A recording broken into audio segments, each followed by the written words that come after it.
Entre le pouvoir, l'argent et la gloire, qu'est-ce que vous aimez? Dès que vous vous lancez en freelance, de base, vous gagnez deux fois plus que si vous êtes en salariat.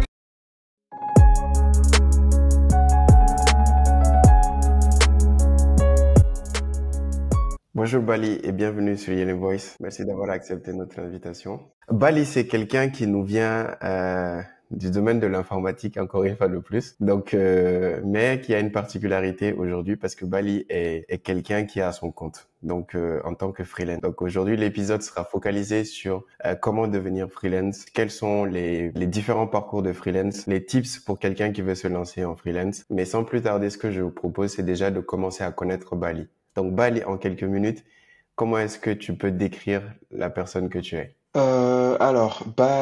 Alim Bay, je suis développeur full stack. Donc là actuellement, je suis en intervention chez EDF en tant que freelance.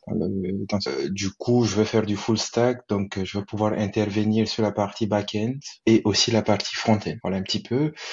Et avec tout ce qui est DevOps là actuellement, je suis en pleine formation pour essayer de d'opérer aussi sur le terrain du DevOps. Moi, si je reviens un peu sur ton parcours, je sais que tu n'as pas commencé directement en tant que freelance.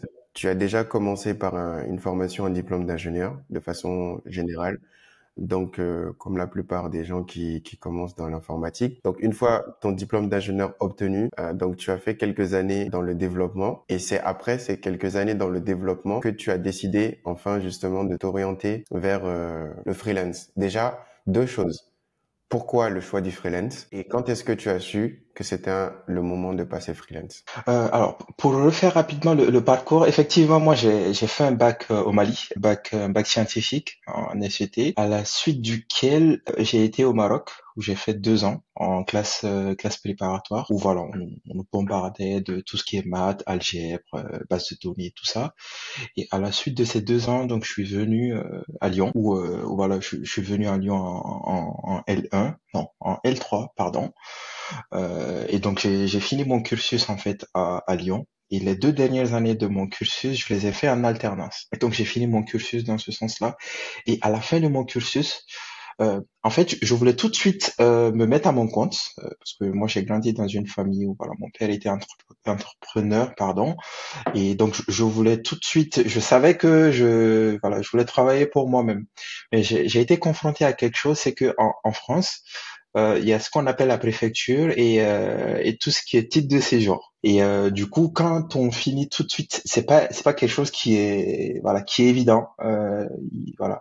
Et donc j'ai fait le choix de pas rester chez le client chez lequel j'ai fait mon alternance.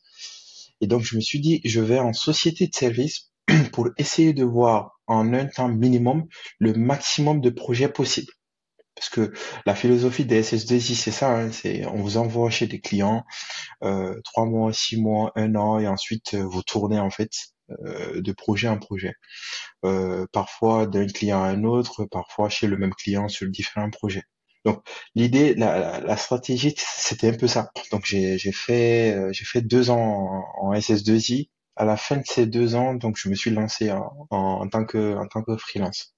Beaucoup diront que Et c'est un peu tôt, 2 ans. Mais quand est-ce que tu bon, sais à partir de 2 ans que c'est bon et je peux te... dans le domaine de tout ce qui est entrepreneuriat, il y a beaucoup aussi qui te disent que le bon moment c'était hier. On est Donc, d'accord. euh, moi, je dirais, si vous sentez que ça, voilà, c'est le bon moment pour vous, foncez. De toutes les façons, il y a rien à perdre. À l'époque quand je me lançais, je me disais, j'avais un petit peu la boule au ventre au tout début. Je me disais, si jamais je trouve pas de clients, du jour au lendemain, t'as plus d'entrée d'argent et voilà, on sait tous comment ça fonctionne dans le pays. Si t'as pas d'entrée d'argent, c'est pas évident.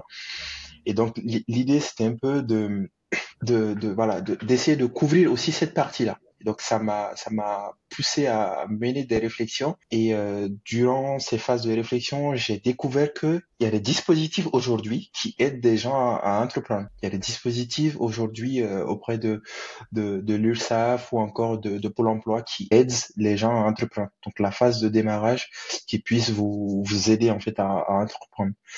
Et donc finalement, je me suis posé un certain nombre de questions et ça s'est plutôt déroulé tranquille. J'ai pas eu de soucis. Euh, voilà, tout de suite quand j'ai été voir mon responsable à l'époque pour lui dire, ben, moi je compte comment dire, démissionner pour me mettre à mon compte. Au début, je voulais pas aller sur le sujet du je veux me mettre à mon compte. Donc je lui ai dit moi je veux démissionner tout simplement. Et donc c'est quelqu'un qui voilà qui s'intéresse aux gens et il a essayé de comprendre pourquoi est-ce que je voulais partir. Et donc la discussion a abouti sur le fait que je voulais me mettre à mon compte. Et après quelques temps, il m'a proposé de m'accompagner dans ce sens-là pour que je puisse justement me mettre à mon compte. Donc tout ce qui est partie recherche de clients, finalement, j'ai pas eu à chercher de clients. Parce que en fait, la société en tant que telle avait déjà des clients et donc eux, ils me filaient en fait des projets. D'accord.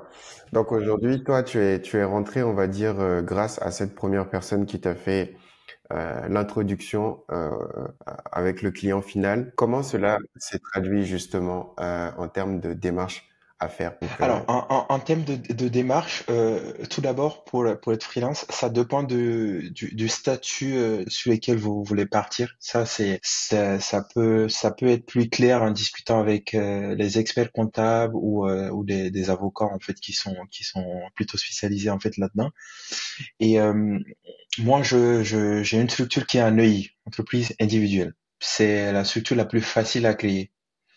Avec un formulaire au niveau de l'URSSAF, tu fais une demande et normalement en une semaine, voilà, tu as tout ce qui est sirène, sirette pour pouvoir commencer à facturer. Après, pour tout ce qui est TVA, après ça c'est après parce qu'en fait, quand on commence, on a un franchise de TVA jusqu'à un certain seuil. À partir de ce seuil-là, on demande en fait d'avoir un numéro TVA pour pouvoir facturer en plus du hors taxe la TVA. Donc, il y a, dans un premier temps, la déclaration à effectuer auprès de l'URSSAF pour la création de la structure. Pour ceux qui veulent aller sur soit du SASU, de l'EURL ou du SARL, SA, il faudra faire une déclaration auprès du RCS, RCS, je crois, si je dis pas de bêtises, au niveau de la chambre de commerce. Ça, c'est des démarches que des experts comptables en fait peuvent vous accompagner à faire. Mais voilà, derrière, il faut débourser en fait pour ça. La partie URSSAF, c'est très facile, je dirais. Voilà, c'est un formulaire à remplir et puis voilà. Ce qu'il faut savoir aussi, c'est qu'il y a des dispositifs comment dire ça, qui vous aident. C'est des dispositifs comme l'ACRE ou l'ARS. Votre sortie chez le client, en fait, vous pouvez la préparer, en fait, cette sortie-là. Il y a des clients qui n'aiment pas des clients. Votre employeur, en fait, il y a des employeurs qui n'aiment pas forcément le donner.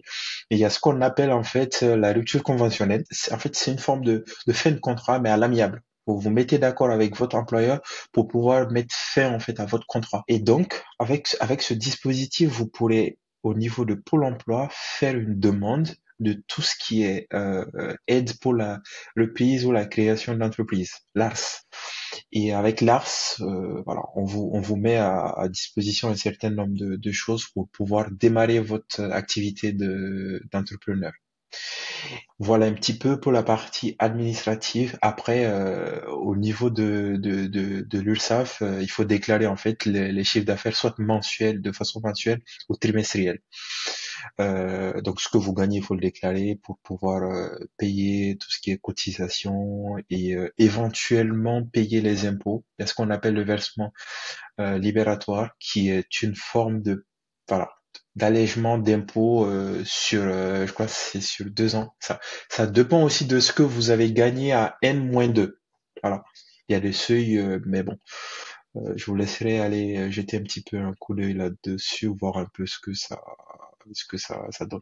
Tu attaques le volet financier, donc ce qui est intéressant maintenant, c'est de savoir, une fois le client trouvé, comment est-ce qu'on se positionne sur le marché par rapport au TJM. Donc le TJM, je rappelle, c'est le taux journalier moyen.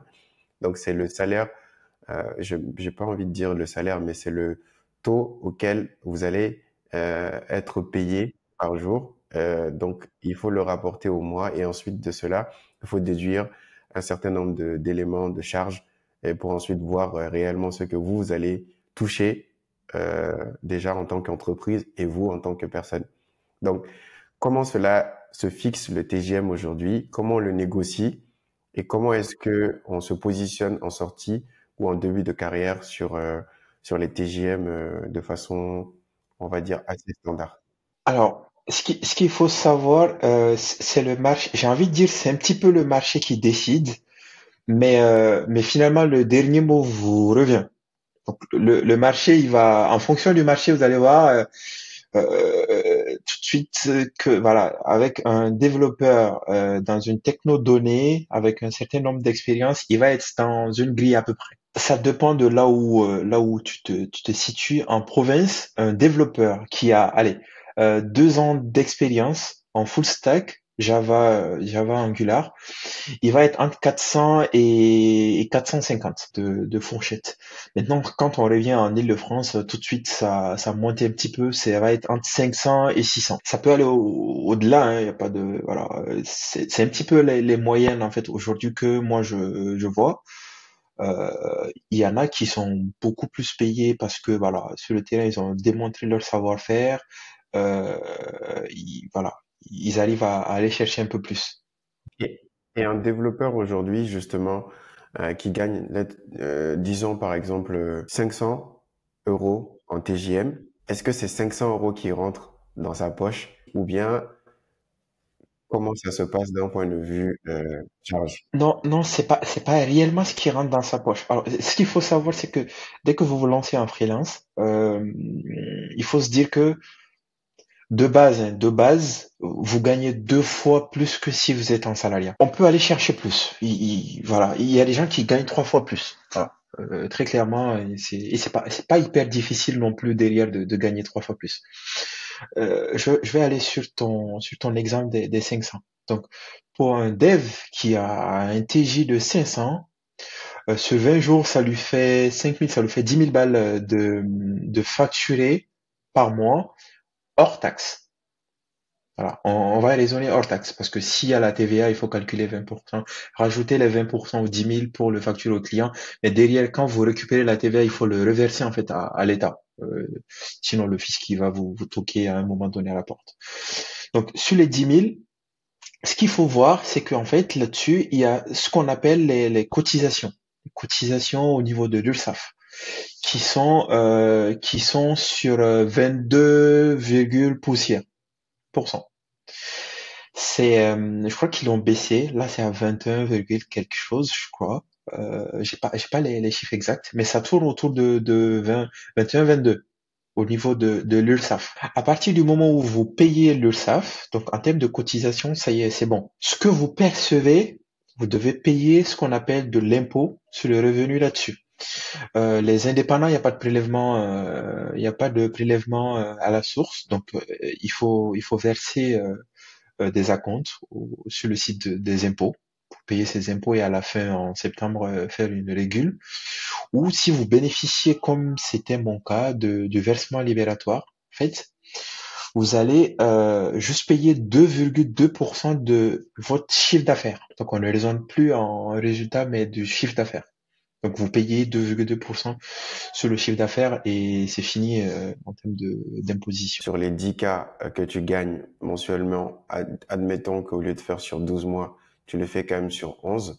Donc, ça te fait quand même à peu près 110 000 sur l'année.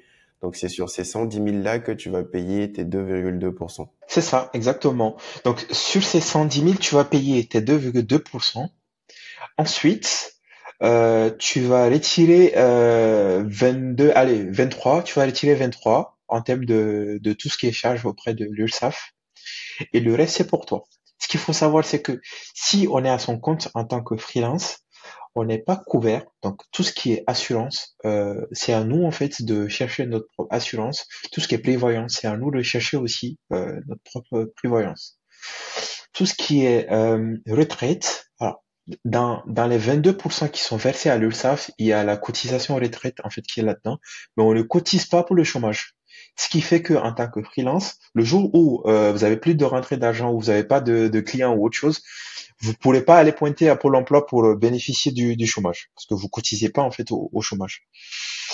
Donc tout ça, il faut le préparer. Certes, vous gagnez 3 fois plus que ce que vous gagnez en tant que salarié, mais il faudrait pas non plus faire la Java là-dessus. Donc le PER, ce que moi je fais, c'est que j'ai ouvert un PER près de ma banque pour pouvoir préparer en fait ma retraite à ce niveau. J'ai défini un seuil pour pouvoir le déposer là-dedans. Pareil pour tout ce qui est couverture de la santé et tout ça, j'ai souscrit en fait à une assurance privée à moi, dont je paye le mois. Ce qui fait que si j'ai des pépins au niveau de la santé, c'est à ce niveau que je suis couvert, en plus des 70% de la sécurité sociale. D'accord. Donc là, aujourd'hui, à peu près, on continue toujours en termes de chiffres. Donc sur les 110 000, concrètement, combien à peu près on peut se mettre dans la poche et justement cette fourchette-là, combien il faut mettre à peu près de façon basique en retraite, prévoyance? Alors, dans la poche, ça varie, mais on va dire entre 5 500 et 6 500 net dans ta poche, après que tu aies payé les impôts et tout le tralala. L'assurance et tout le tralala. Maintenant, pour tout ce qui est retraite, ça dépend de tout un chacun. Il y a des gens qui vont se dire, bon, aujourd'hui, je veux mettre le minimum possible pour que, arrivé à la retraite, je puisse justement, en plus de ce que le dispositif de retraite aujourd'hui va me fournir, pouvoir couvrir un petit peu ça. Il y a d'autres qui vont avoir la stratégie de dire, bon, au lieu de faire ça, je vais aller acheter de l'immobilier pour le mettre à la location et qui va justement me permettre de couvrir en fait ma retraite. Donc la partie retraite, ça dépend de tout un chacun. Mais voilà, en grande ligne, tu peux t'en sortir avec du 6 7 k. Donc, d'un point de vue, on va dire, plutôt pratique et trajectoire, quelles sont les différentes possibilités pour un freelance? Ok, j'ai fait mon freelance pendant 4, 5 ans, 6 ans maintenant. J'ai augmenté mon TJM jusqu'à un certain niveau. Je commence à voir que je stagne au niveau du TJM et aussi même au niveau de l'évolution de carrière. Qu'est-ce qui s'offre à moi? Quelles sont les différentes visions aujourd'hui que tu as pu observer autour de toi? Ok. Alors moi je pense que à partir du moment où on se lance à son compte, il faut laisser cette logique de carrière.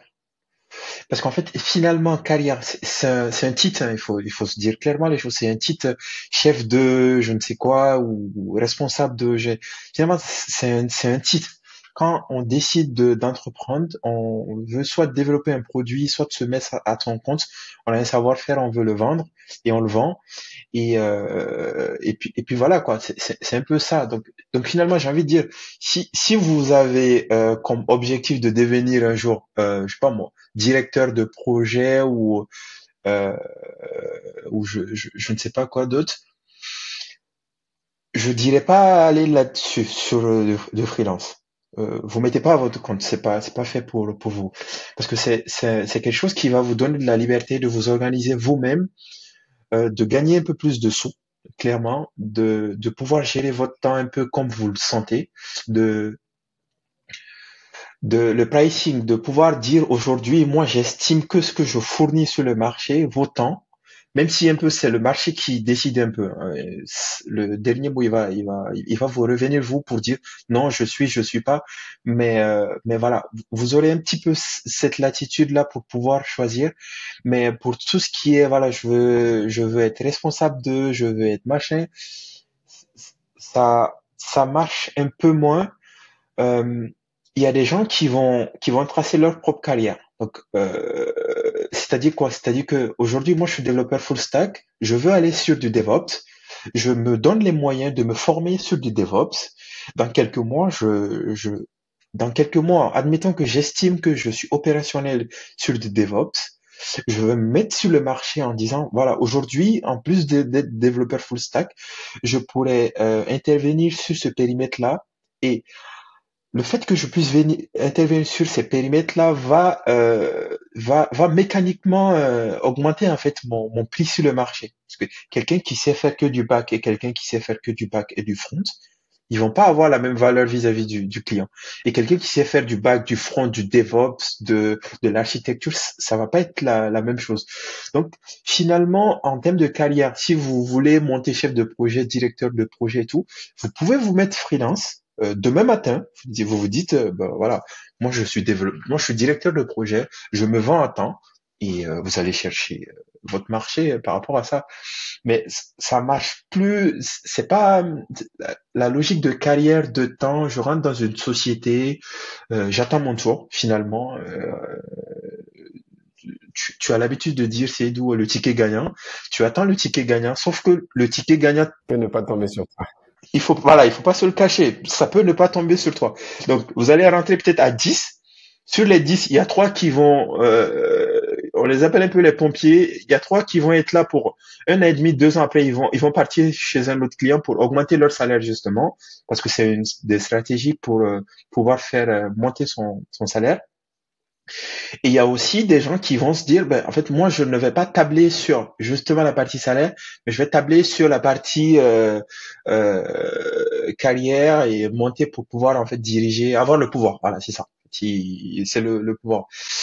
Moi, j'ai une question. Généralement, je pose aux gens quand je discute avec eux, c'est d'essayer de voir un petit peu quel profil ils ont. C'est entre le pouvoir, l'argent et la gloire. Qu'est-ce que vous aimez, clairement? Donc, il y a des gens qui vont dire, ah, moi, je veux bien le pouvoir, je veux pouvoir décider, c'est comme ça qu'on fait, point. Il y a d'autres qui vont se dire, ben, ils veulent leur sous et puis c'est tout, hein. Donc, c'est un peu ça aussi qu'il faut garder en tête, c'est que quand vous voulez une carrière, être directeur de quelque chose quelque part, rentrez pas là-dedans. Rentrez pas là-dedans, suivez le parcours classique.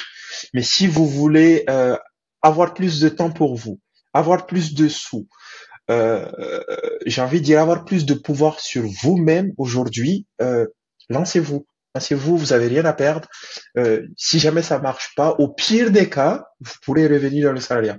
Je pense que si on continue à parler justement de ce sujet sur les freelances, on peut en discuter pendant des heures. En tout cas, moi, ce que je te propose déjà, ça fait quand même une demi-heure à peu près qu'on discute sur ce sujet. C'est maintenant de nous apporter quelques éclairages, quelques conseils, allez, 3, maximum 4 grands conseils à quelqu'un qui veut se lancer. Quels sont aujourd'hui des éléments que tu aurais aimé connaître il y a de cela 2, 3 ans quand tu te lançais, qui pourraient te faciliter la vie et qui pourraient justement te permettre d'être aujourd'hui plus serein dans ce que tu fais au quotidien. D'accord. Alors, déjà, le premier point en termes de conseils, c'est justement essayer de sortir du schéma classique de carrière, comme on l'a dit tout à l'heure. C'est si vous vous lancez, lancez-vous, kiffez ce que vous voulez faire. Et après, j'ai envie de vous dire, dans 5 10 ans, si vous voulez re-rentrer dans le système de carrière, vous pourrez re-rentrer peut-être même plus haut que si vous avez suivi le parcours classique. Donc ça, c'est le premier point. Le deuxième point, c'est lisez. C'est peut-être pas évident, mais lisez, lisez. Il y a des forums sur Reddit, sur Freelance, Freework. Il y a des gens qui ont vécu 1 million de choses et ils expliquent ça. Ils viennent, il y a des questions partout. Allez-y là-dessus. Lisez, lisez, lisez, lisez, lisez avant de vous lancer. J'ai des connaissances qui ont malheureusement pas pu bénéficier du dispositif auprès de Pôle emploi parce que ils ont pas fait les choses dans l'ordre. Voilà. C'est des choses qui sont vraiment administrativement parlant, c'est à l'école quoi. Il faut dès qu'il y a un truc qui déborde, ça marche plus. Donc lisez, essayez de bien comprendre dans quoi vous vous lancez. en termes d'administratif et en termes d'investissement aussi. Et lancez-vous. Et le troisième point, c'est persévérer. C'est la persévérance que je dis tout. Même pas que dans le domaine du freelance, dans tout, dans ce que vous avez envie de faire. Dites-vous que vous avez la capacité aujourd'hui de le faire.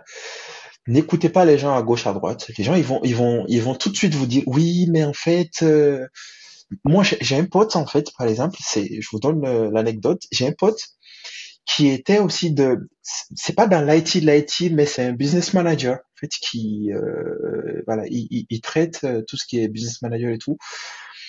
Et, euh, et du coup, je discutais avec lui. Quand je discutais avec lui, j'avais le ressenti que il y avait que des problèmes. Parce qu'en fait, il me disait qu'il connaissait des gens qui étaient aussi en freelance, mais les factures venaient en retard. C'est vrai, hein, vous pouvez tomber sur des clients où vous envoyez des factures, ils sont pas payés à l'heure, parce que le client est en difficulté ou peut-être parce que le client est de mauvaise foi.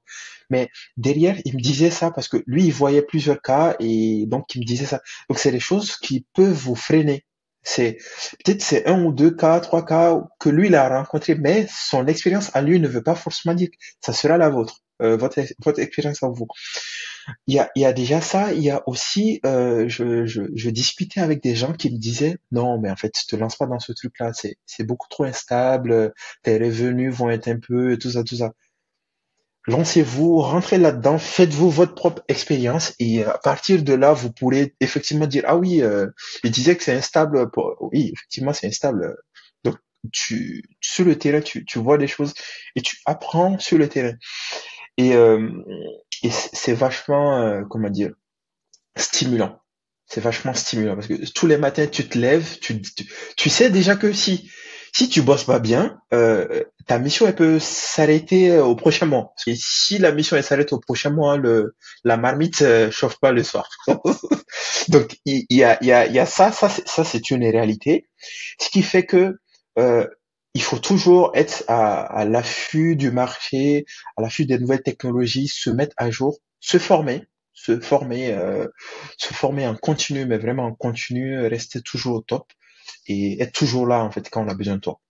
Chez le client, il faut que quand on dit telle personne, ah oui, il est là, tu tiens la barque et puis et voilà. Et aussi il y a un truc, c'est que ça je l'ai parce que j'ai récemment changé de mission. Moi, j'étais chez Groupama, j'ai passé 3 ans là-bas et j'ai switché. Là, je suis allé chez EDF.